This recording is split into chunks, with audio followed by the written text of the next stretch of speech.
So I was in Pismo Beach at a veterinary conference and got some calls that afternoon, which would have been Saturday, alerting me to the fact there was another fire. We'd just gotten over the Rocky and Jerusalem fires, which were both a couple or 3 weeks long. We had a pretty long fire season. We were evacuating animals from the Cobb area down to the hospital, and now we were going to have to evacuate the animals that had been evacuated to us out of the area.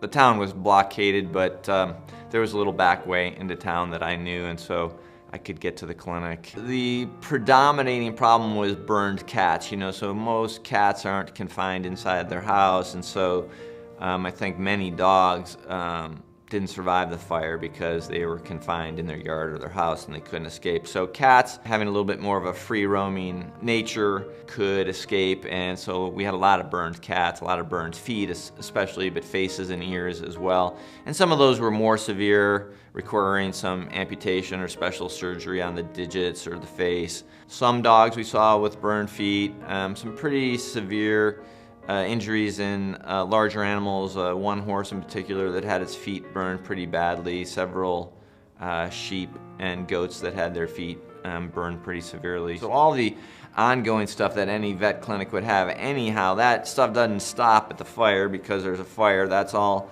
rolling along. We always had at least, I would say, 3 to 5 veterinarians per day volunteering coming in that were coordinated through the California Veterinary Medical Relief Corps.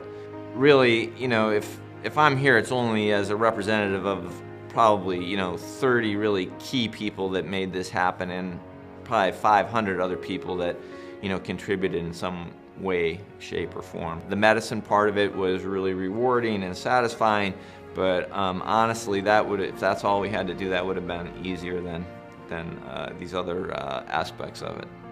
And we kept, taking and actually are continuing to provide care for the fire victims' animals, whether it's fire related or not. So through some of the donations that we received, we used that fund to continue to take care of fire victims' pets.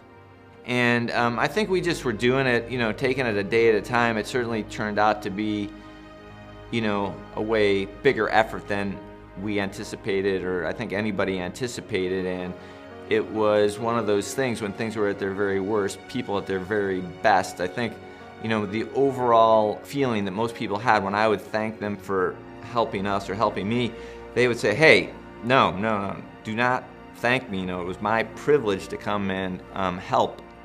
And I think that's, how we all feel.